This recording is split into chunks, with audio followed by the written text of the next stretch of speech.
지난 시간에는 회당장 야이로의 딸이 죽었다가 예수님의 큰 능력으로 또 예수님의 말씀으로 살아나는 역사에 대해서 우리가 같이 은혜를 나눴습니다. 회당장 야이로의 딸의 사건 속에 살아가는 어린 딸에게 달리다곰 일어나라, 단순히 죽음에서 깨어나서 그 영혼이 회복되어서 살아있는 존재로 그게 새로운 인생의 기회를 주시는 것처럼 항상 주님 우리에게 일어나라, 항상 아니라고 또 습관적이고 또 때로는 우리가 스스로 낙심하고 또 게으르거나 무사한이란 삶의 자리에서부터 항상 일어나서 앞으로 나아가기를 원하신다는 사실을 성경 우리에게 말씀하고 있습니다. 그래서 그 성령의 역사 특징이 그렇지 않습니까? 역동적이죠. 역동적. 항상 멈추지 않고 움직이는 거죠.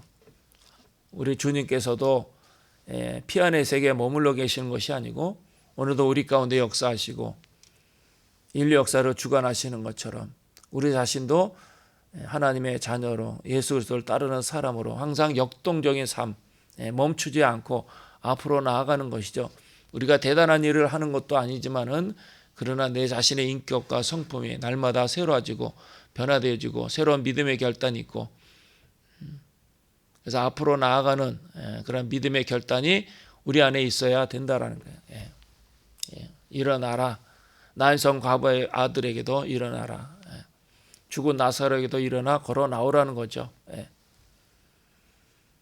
그냥 익숙하고 무사한이라고 또 의기소침하고 또 낙심과 슬픔 가운데 머물러 있는 것은 주님이 원하시지 않는다는, 항상 일어나라.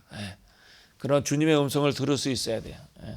그래서 우리의 영혼이, 우리의 믿음이, 우리의 인격이 날마다 새로워지고 거듭나고 또 우리가 변화되어지는 그런 삶을, 그런 믿음의 삶을 살아야 한다라는 것입니다.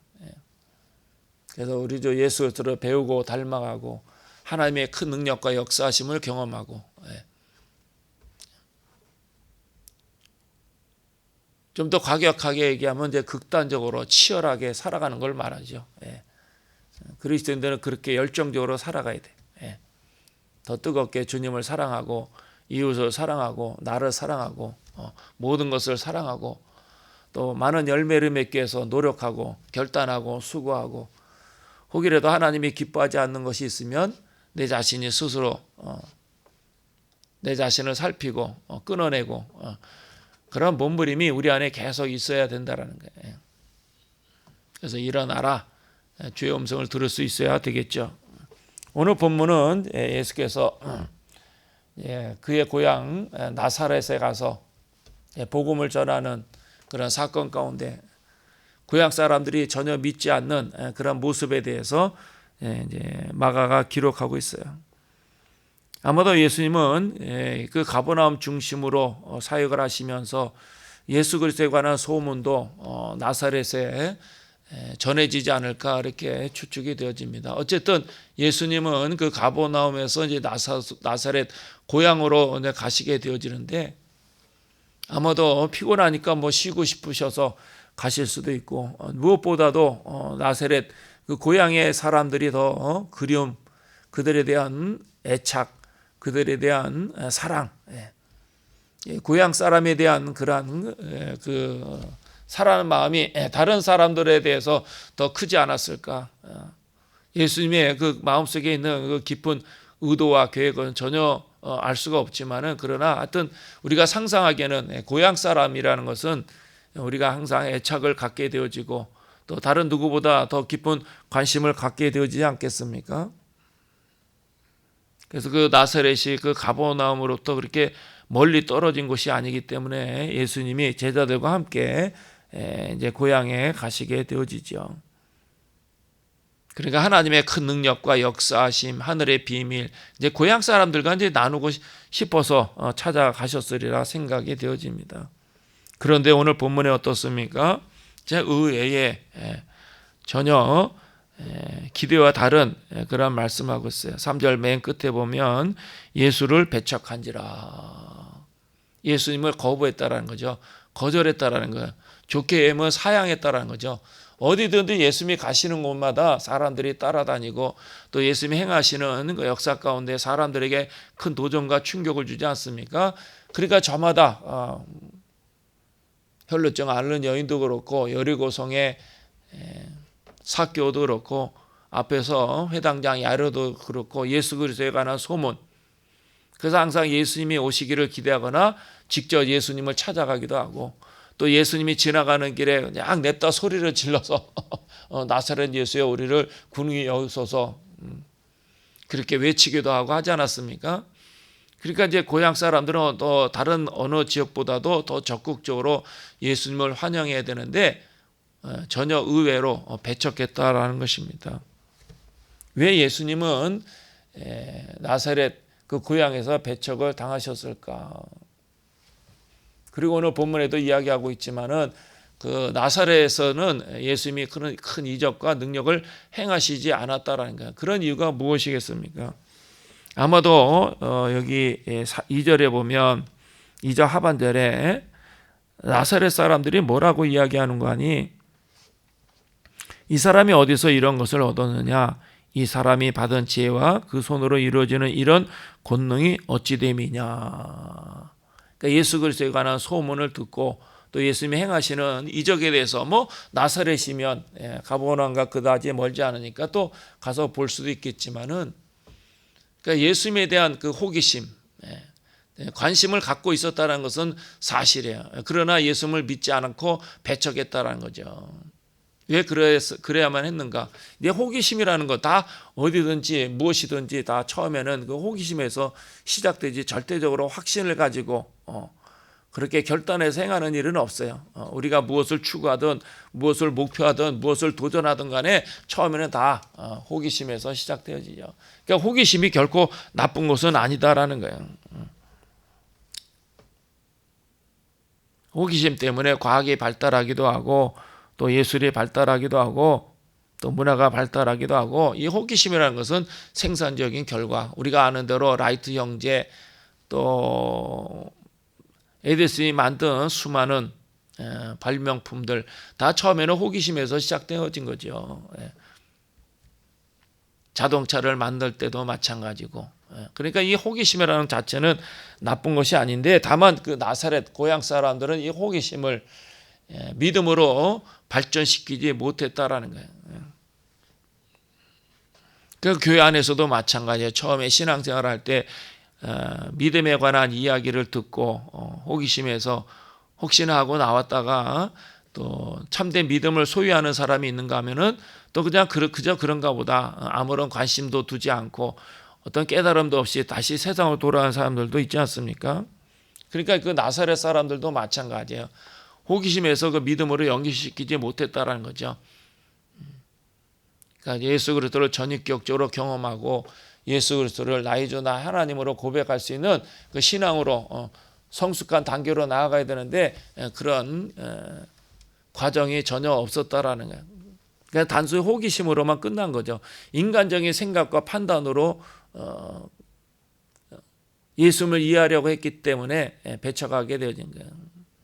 그래서 이 호기심이 그냥 믿음과 연결되지 못하고 그 자체로 이제 사라진 그 근본적인 원인이 뭐냐? 편견이 있었기 때문에 편견. 3절에 보면 이 사람이 마리아의 아들 목수가 아니냐. 마리아의 아들. 요셉의 아들이 아니고 마리아의 아들이라는 것은 이제 성경에 구체적으로 명시하고 있지 않지만은 예수님의 육신의 아버지 요셉이 아마 일찍 세상을 떠났으리라. 이제 신학자들은 공통적으로 그렇게 이야기합니다. 그러니까 마리아의 아들이라는 것은 뭘 이야기하는 거니? 과부의 아들이라는 거죠. 우리나라 옛날에도 마찬가지예요. 과부의 아들이 홀어머니 밑에서 자란 아들에 대해서 그렇게 좋은 생각을 갖고 있지 않다라는 거예요. 마리아 아들이라는 표현 속에는 편견이 깔려 있는 거예요.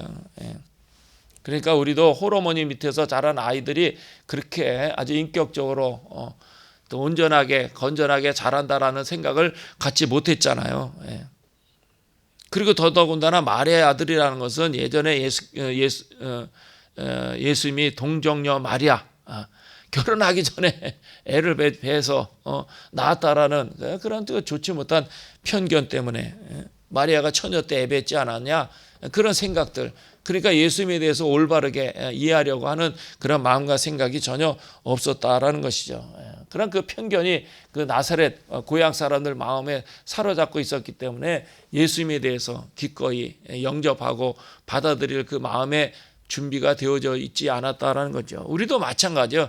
그런 편견들이 얼마나 많은가. 교회에 대해서, 예수님에 대해서, 신앙생활에 대해서. 예수 그리스도를 경험하고 하나님의 은혜를 체험하는 것은 우리 안에 있는 그런 편견들과 선입관이 다 깨어져야 돼요. 항상 처절하게 낮아지게. 그리고 그 아들 목수가 아니냐. 이 목수라는 직업도 사실은 지금은 직업에 대한 편견이 없지만은 고대 사회는 이 목수라는 것은 그냥 비천한 사람들의 그 단순한 직업이다라고 생각했기 때문에 예수님의 직업에 대해서도 목수라는 사실은 그래 별 볼일 없는 사람이다라는 거죠. 그러니까 그 사람이 도대체 어떤 위대하고 크고 놀라운 일을 행할 수 있겠느냐 그런 생각을 가지고 있었다라는 거예요. 그러니까 예수님에 대해서 과연 하나님의 아들인가 정말 우리가 기다렸던 구세주인가라는 그런 생각을 갖는 그 마음들을 다 차단시켜 버리는 거예요. 오늘도 우리도 마찬가지예요. 우리 안에 있는 편견, 내 과거의 경험과 내가 가지고 있는 모든 지식들을 내려놓고 제로 포인트에서 순수한 마음으로 주님을 알고자 하는 그 열망과 열정이 있지 않냐고는 살아계신 그 주님을 경험할 수 없다라는 거예요. 그래서 하나님이 사랑하는 사람, 하나님이 택한 사람들은 철저하게 깨트려. 그 깨트리는 작업이 없이는 살아계신 하나님을 만날 수가 없어요. 대표적인 사례가 무엇입니까? 모세 40년 동안 광야에서 깨어지고 부서지고 무너지고 파괴되어지고 하나님이 모세를 40년 동안 깨트리고 제가 생각해도 모세는 완고한 사람, 에고가 강한 사람. 여러분 한번 생각해 보세요. 사람을 죽일 정도라면 얼마나 강한 사람이고 얼마나 독한 사람이에요. 얼마나 아주 완고한 사람입니까? 돌로 이집트 사람을 쳐 죽였잖아요. 자기는 자기 동족에 대한 애정과 사랑 때문이라고 하지만은 그건 사실은 무시무시한 일이에요. 그러니까 이 모세라는 사람 자체가 아주 기질이 강한 사람이죠. 한 번에 꺾이지 않아요. 한 번에 낮아지지 않아요. 그러니까 무려 40년 오랜 시간 동안 그를 깎고 나서 완전히 낮아진 후에 여호와 하나님이 그 모세의 심적 상태를 보고 나서 호렙산 가시 떨기나무 앞에 나타나시니까 그때 비로소 모세가 하나님의 음성을 들을 수 있는 거예요. 우리가 왜 하나님의 음성을 듣지 못하는가? 왜 살아계신 하나님의 능력을 체험하지 못하는가? 왜 우리가 하나님의 하늘의 비밀을 깨닫지 못하는가? 아직도 내 안에 있는 그 편견, 선입견, 에고, 그 강한 자아가 내 안에 살아있기 때문에 그래요. 그게 깨어지고 무너지지 아니하면 절대로 주님을 만날 수가 없어요. 영적인 세계를 경험할 수가 없는 거죠. 하나님의 음성을 들을 수가 없는 거예요. 우리는 하나님이 안 계시다. 아무리 기도해도 듣지도 않으신다. 내 삶에 변화도 없다. 문제는 하나님께 있는 것이 아니고 내 자신에게 있는 거야. 내 자신의 그 완고함, 아집과 편견, 고집, 내가 가지고 있는 절대적인 생각들을 깨어지지 않으니까. 그러니까 하늘의 그 비밀이라든가 깊은 영의 세계를 체험하지 못하고 하늘로부터 위로와 평강, 기쁨과 감격 맛보지 못하는 거예요. 우리는 다 항상 하나님에게 문제가 있는 것처럼 하나님이 안 계신 것처럼 그렇게 돌려서 이야기하지만은 그러나 내가 아직도 그 에고가 강하고 아집에 사로잡혀 있기 때문에 그런 거예요. 지금 나사렛 사람들이 그런 거죠. 우리가 하나님 앞에 나아가 그 진리를 깨달으면 우리가 결단해야 되고 스스로 노력해야 돼요. 몸부림이 있어야 돼요. 사람들은 편안하게 신앙생활하고 편안하게 예수님을 만나려고 하고 편안하게 응답받으려고 하는데 그래서 하나님이 역사하시는 경우는 없어요. 몸부림이 있어야 돼요. 다 믿음의 선진들이 다 마찬가지예요. 그들이 들어 쓰임 받는 것도 마찬가지. 아브라함이 갈대아 우르를 떠나서 가나안까지 갔다라고 이야기하고 간단하게 서술하고 있지만은 갈대아 우르에서 그 가나안까지 얼마나 많은 사건과 일들이 있겠어요. 예. 한번 생각해 보세요. 지금부터 수천 년 전 이야기인데 그 길이 편안했겠어요? 그 길에 아무 사건과 아무 일이 없었겠어요? 예. 오랜 시간 동안에 나도 모르게 하나님으로부터 훈련과 연단 끝에 하나님의 은혜와 복을 받고 누리게 되어지는 거죠. 그러니까 이 나사렛 사람들은 그 편견을 뛰어넘어서 진리를 알려라는 그 진지한 노력이 없었기 때문에 오히려 예수님을 배척하게 되어지는 거예요. 그래서 6절에 보면 그들이 믿지 않음을 이상히 여겼더라. 앞에서는 이런 권능이 어찌미냐 이렇게 호기심을 갖고 있었지만은, 그리고 예수 그리스도에 관한 소문을 분명히 들었을 거예요. 그러나 그들이 믿지 않았다라는 거죠. 왜 그랬을까요? 그 대다수의 사람들이 예수 그리스도를 영접하거나 믿지 않았기 때문에 그런 분위기에 편승하는 거예요. 편승. 이것도 우리 자신에게 적용이 되는 거예요. 많은 사람들이 예수를 따르지 않고 믿지 않는다고 해서 내가 그들 분위기에 편승해서는 안 된다는 거죠. 그럼에도 불구하고 나는 결단해서 예수 그리스도의 편에 서고 예수 그리스도를 따르는 그런 신앙의 결단을 가지고 날마다 주의 음성에 귀를 기울이고 하나님의 영광에 살아갈 때 하나님 우리를 통해서 그의 위대한 역사와 영광을 드러내시는 거예요. 그래서 오늘 본문에는 기록되어져 있지 않지만 누가복음에는 그럼에도 불구하고 예수님이 안식일에 회당에 가서 말씀을 전하시지 않습니까? 그 내용이 뭐냐? 엘리야 시대 때 많은 과부가 있었는데 그 많은 과부들 중에 사르밧 과부만 은혜를 받았다라는 그 사실에 대해서 말씀을 전하니까 오히려 나사렛 사람들이 흥분하게 되어진 거예요. 그 비유 속에는 의미가 있는 거죠. 그들이 왜 흥분했습니까? 나 사르밧 과부가 은혜를 받았다는 것은 이방 여인이고, 그리고 과부라는 것은 그렇게 아주 선한 이미지가 아니에요. 이방 사람이면서 과부고 또 여인이었다. 여자라는 것. 그 고대 사회의 여자의 신분이라는 것은 굉장히 낮은 위치에 있었기 때문에 그가 하나님의 은혜를 받고 하나님의 놀라운 역사를 체험했다는 사실을, 그래서 나사렛 사람들이 오히려 깨닫기를 말씀하셨지만은 오히려 그들은 화를 내가지고 예수님을 낭떠러지까지 끌고 가서 밀어 넣으려고 했던 그러한 사건이 기록되어 있어요. 자, 오늘 우리가 많은 사람들이 예수 그리스도를 배척하고 거부하고 부정한다 하더라도 내가 그럼에도 불구하고 예수를 선택하고 하나님의 은혜 가운데 살아가길 원하는가? 제 자신의 경험을 이야기하며 항상 주님은 저를 항상 코너에 몰아넣기도 하고 힘들고 어려운 상황 가운데 넣어서 저에게 말씀하신 게, 야, 너 그래도 나를 따라올 수 있겠느냐? 너는 그래도 그럼에도 불구하고 나를 믿을 수 있겠느냐? 그렇게 질문할 때가 많아요. 여러분은 어떻습니까? 여러분의 경우는 어떻죠? 저는 그런 경험을 많이 해요.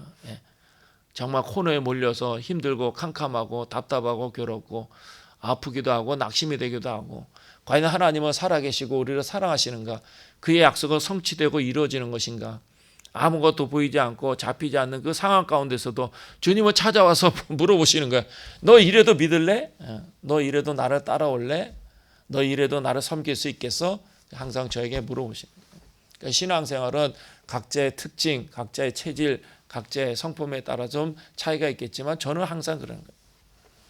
항상 룰을 알아 휘바람 불면서 주님을 따르는 것이 아니고 항상 고민하고 고뇌하며 따르는 거죠.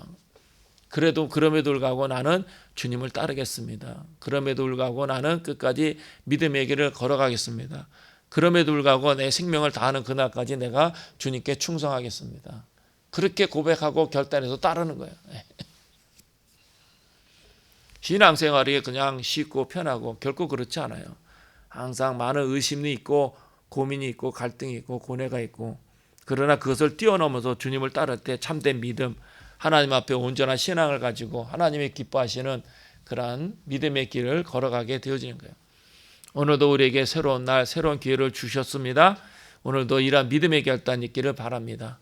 많은 사람들이 주님을 떠나고 거절하고 배척한다 하더라도 나는 끝까지 하나님 편에 서서 예수 그리스도의 이름을 드러내고 찬양하고 경배하고 또 하나님의 약속하신 바를 붙잡고 내가 믿음의 길을 걸어가리라. 그렇게 결단할 때 오늘 하나님의 큰 은혜가 또 하늘로부터 오는 그 기쁨과 감격이 여러분 가운데 넘치리라 확실히 믿습니다. 기도하겠습니다.